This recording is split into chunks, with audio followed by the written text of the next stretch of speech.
1절부터 16절까지 말씀으로 무슨 상관이 있겠느냐, 무슨 상관이 있겠느냐, 이런 제목으로 말씀의 은혜를 나누고자 합니다.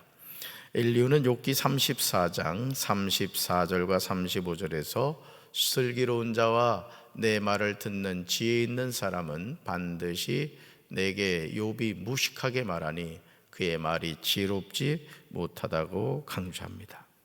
엘리후의 이 말은 욥이 알지도 못하면서 말을 하고 기껏 한 말도 모두 뜻없는 말뿐이었다는 것을 알 수 있으리라는 것입니다. 엘리후가 하는 말이 얼마나 모욕적입니까? 심지어 욥기 34장 36절에서 엘리후는 이렇게 말하죠. 나는 욥이 끝까지 시험받기를 원하노니 이는 그 대답이 악인과 같음이라. 엘리후는 욥이 자기의 죄를 인정할 때까지 벌을 받아야 한다고 생각하고 있습니다. 엘리후도 욥이 죄를 지었다고 단정하죠. 그러니까 엘리바스 빌다소발도 계속 인과응보의 관점과 권선징악의 관점으로 욥에게 왜 고난이 임했는가? 그것은 욥이 죄를 지었기 때문이다, 이런 결론을 가지고 이야기했듯이 이 엘리후도 그런 것이죠. 엘리후는 욥이 끝까지 시험을 받아야 하는 이유로 그가 자신의 죄를 인정하기는커녕 여전히 하나님을 모독하고 조롱하듯 손뼉을 쳐대며 하나님께 대항하기 때문입니다. 그러나 욥은 이런 삶을 살지 않았습니다. 엘리후는 욥의 삶을 오해하고 있음을 보게 됩니다. 우리가 누군가의 삶에 대해서 왈가왈부한다는 것은 매우 조심스럽습니다. 왜냐하면 우리가 보는 눈이 정확하지 않기 때문이죠. 그러므로 우리는 다른 사람에 대해서 비난하거나 정죄하는 일을 주의해야 합니다. 내 판단은 정확하지 않습니다. 엘리후가 욥에 대해서 인신공격에 가까운 말을 하게 된 이유는 다른 것이 아니죠. 그는 욥이 어떤 사람인지에 대해서 정확하게 몰랐습니다. 특히 욥기 1장에서 하나님이 욥을 어떻게 평가하셨는지 엘리후는 몰랐다는 거죠. 하나님이 욥을 어떻게 평가하셨는가? 그러기에 엘리후는 욥을 뭐 하고 있어요? 정죄하고 있는 거예요. 그러니까 우리가 누군가에 대해서 잘 알지 못하면 판단하게 되고 정죄하게 된다라는 것이죠. 마태복음 7장 1절부터 5절에서 예수님은 우리에게 아주 중요한 삶의 원리를 제시하고 계십니다. 우리는 이 말씀을 너무도 잘 알고 있다고 생각하지만 일상의 삶에서 언제나 놓치고 살아가는 말씀이기도 합니다. 비판하지 않으면 비판받지 않습니다. 여러분, 예수님이 뭐라고 말씀하셨어요? 한번 읽어볼까요? 비판을 받지 아니하려거든 비판하지 말라.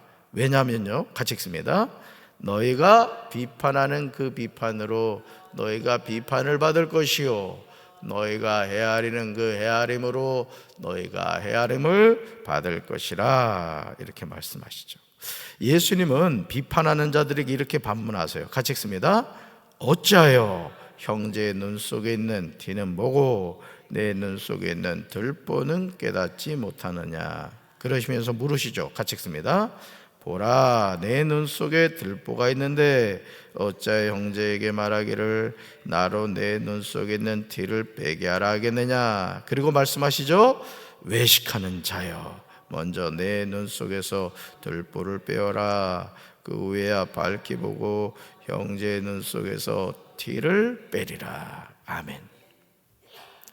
어떤 사람이 이렇게 자꾸 이렇게 그 고기 썩는 냄새가 나더래요. 고기 썩는 냄새가. 그래가지고 도대체 어디서 이게 이런 썩는 냄새가 나나 하고는 그냥 집을 샅샅이 살폈다는 거예요. 우리 마누라가 이게 그냥 청소를 제대로 안 해가지고 이게 이런 모양이라고 하면서 막 화를 낸 거예요.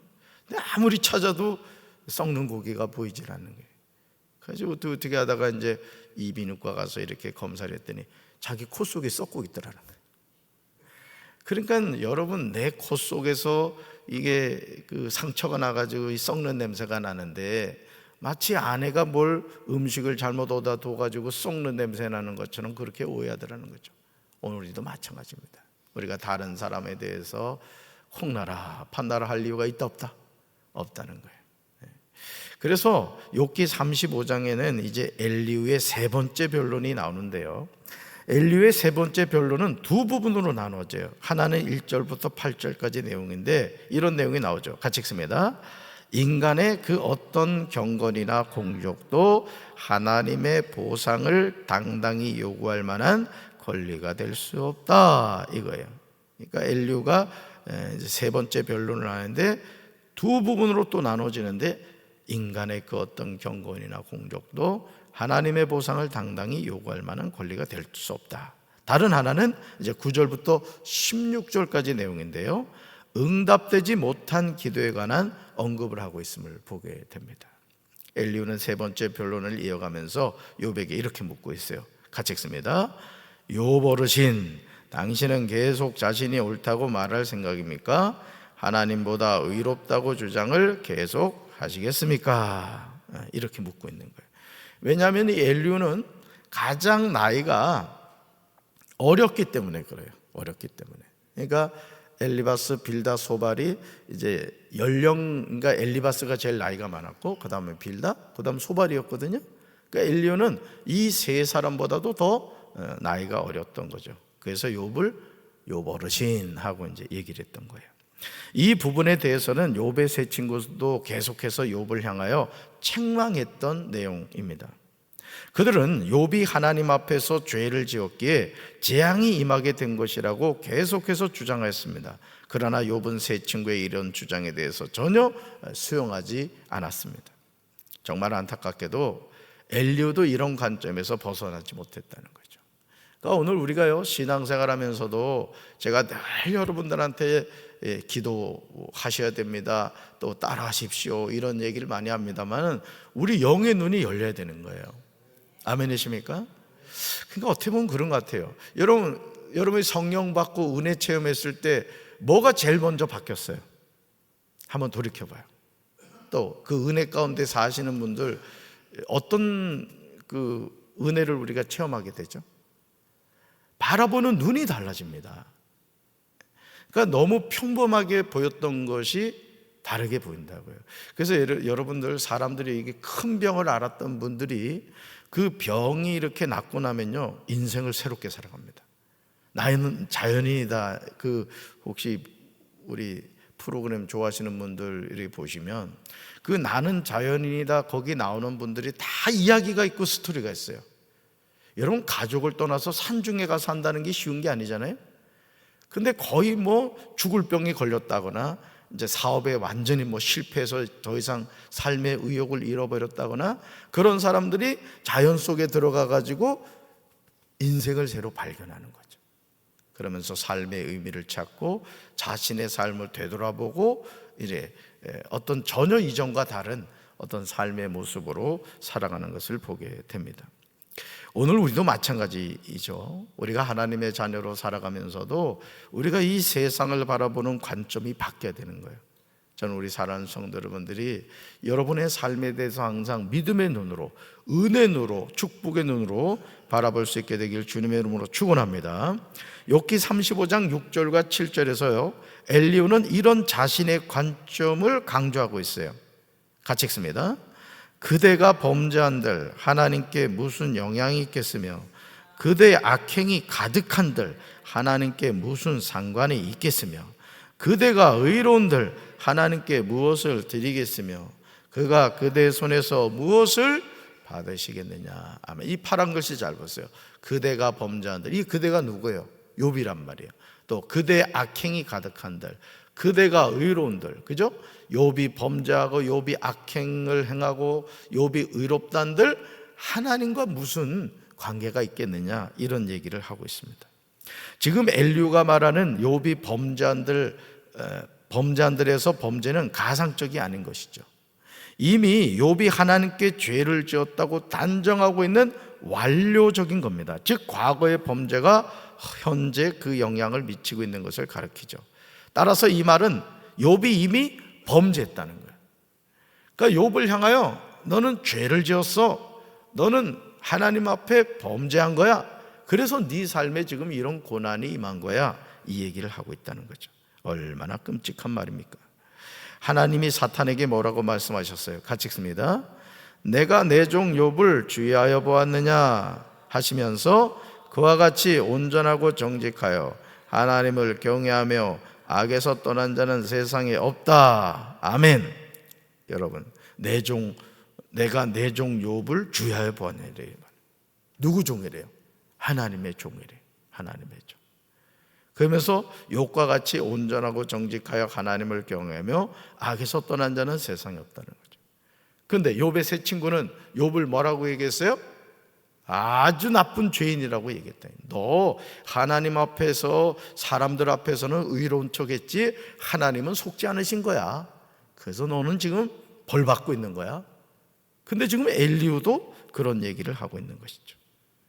엘리후는 욥이 하나님께 죄를 지었다고 단정하고 있어요. 우리는 엘리후의 말에서 아주 중대한 결함을 보게 되죠. 뭐라고 주장합니까? 엘리후가 같이 읽습니다. 하나님이 지극히 높은 곳에 계신 전능하고 위대한 분이시기에 인간의 그 어떤 악행으로도 그분에게 조그만 충격이나 영향도 미칠 수 없다. 이렇게 주장해요. 그런데 과연 그럴까요? 욥기 1장을 주위에서 읽어보시면 우리는 엘리후가 주장하는 것이 맞지 않음을 깨닫게 됩니다. 하나님은 욥의 삶에 대해서 살펴보고 계셨다는 거예요. 그러니까 오늘도 마찬가지입니다. 오늘 우리가 왜 코람데오의 정신으로 살아가야 되느냐? 하나님은 우리의 일거수일투족을 뭐하고 계신다? 다 살피고 계신다 이거예요. 그래서 우리가 항상 영적으로 깨어있자면 자꾸 죄악 가운데 살아가는 거예요. 여러분, 우리는 구원받은 죄인입니다. 아멘. 구원받은 죄인이라고요. 그러니까 우리는 천성문을 열고 하나님 나라에 이렇게 들어가는 순간까지 우리는 죄성을 가지고 있습니다. 그래서요, 가만히 있으면 악한 생각하고요, 가만히 놔두면 나쁜 짓 합니다.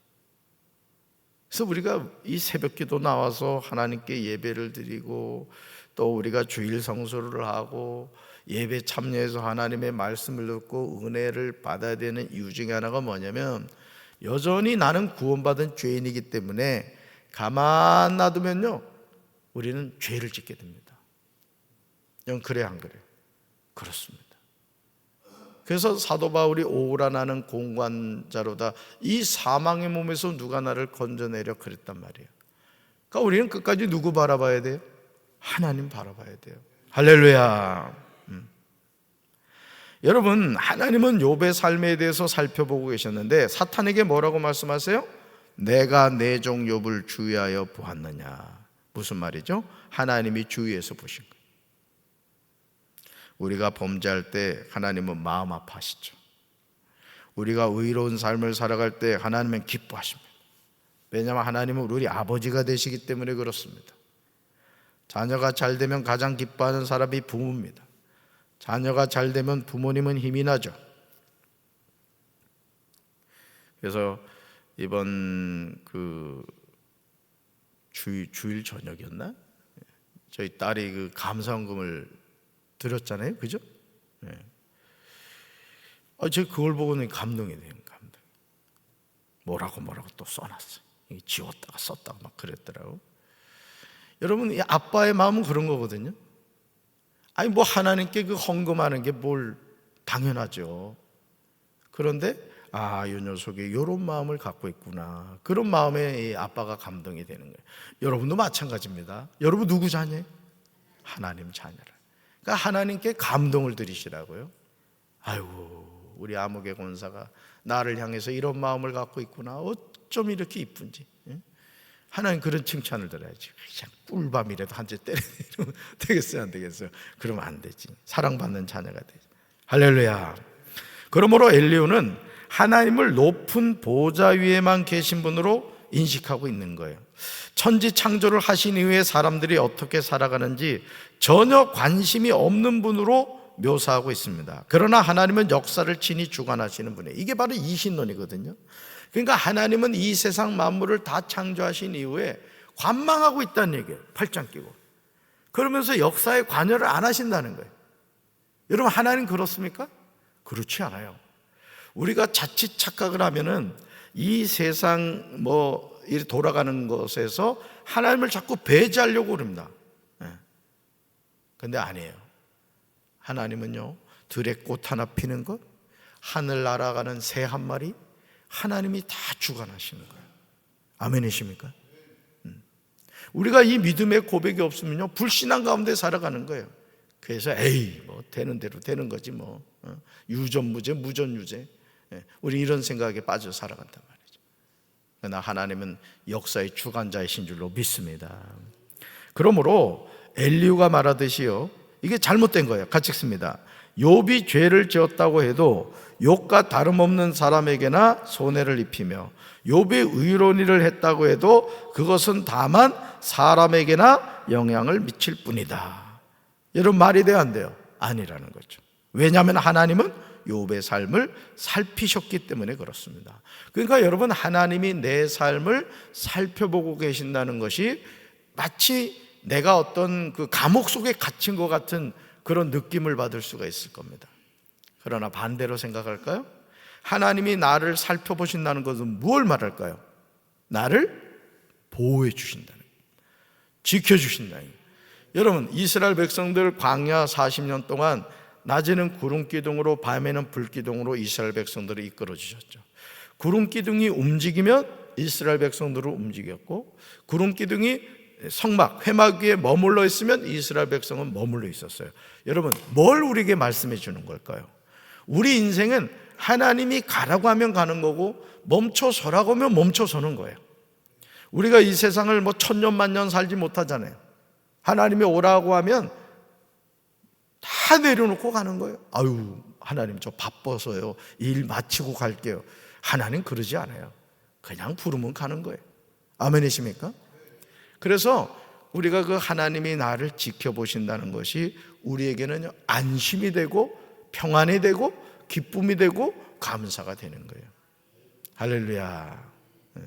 어제도 제가 한 9시 넘어서 교회를 쭉 둘러보니까 엘린 카페에 저기 잔잔한 음악 그거 틀어 놓으라고 했는데 그것도 그냥 틀어 있고 불도 켜져 있고 문도 열려 있고, 비전센터 현관문도 불이 켜져 있고 문이 열려 있고 그러더라고요. 그래가지고 이제 그거 다 끄고 이렇게 했습니다. 담임 목사가 교회를 왜 살펴요? 교회를 왜 살피냐고? 그 하나님의 성전이기 때문에 그런 것이지. 똑같은 겁니다, 여러분. 오늘도 이 거룩한 성일 여러분이 살면서 뭘 기억해야 되냐? 하나님이 나를 살피고 계신다. 할렐루야. 그래서 출애굽기 6장 5절에서요, 하나님이 이렇게 말씀하세요. 같이 읽습니다. 이제 애굽 사람이 종으로 삼을 이스라엘 자손의 신음소리를 내가 듣고 나의 언약을 기억하노라. 아멘. 하나님은 우리의 신음소리를 들으시는 분이에요. 하나님은 분명히 들으시고 분명히 보시는 줄로 믿습니다. 그 하나님이 누구 하나님? 나의 하나님, 나의 하나님. 오늘도 거룩한 성일 좋으신 하나님과 동행하는 우리 사랑하는 성도들 되기를 주님의 이름으로 축원합니다. 가슴에 손을 얹겠습니다. 사랑의 주님, 엘리바스와 빌닷과 소발, 엘리후까지 욥을 향하여 죄인이라고 정죄하고 있음을 보게 됩니다. 우리가 이 땅을 살면서 누군가에 대해서 판단하고 비판하고 정죄할 때가 많습니다. 그러나 우리 자신의 삶 또한 부끄러운 삶의 모습이 얼마나 많습니까? 주여, 우리 안에 판단하고 정죄하는 생각들을 제거하여 주시고 우리가 겸손히 하나님 앞에서 주님, 저는 죄인입니다. 주님의 은혜 없이는 살아갈 수 없습니다. 날마다 고백하며 살아가는 구원받은 하나님의 자녀들 되게 하옵소서. 예수님 이름으로 간절히 기도합니다. 아멘.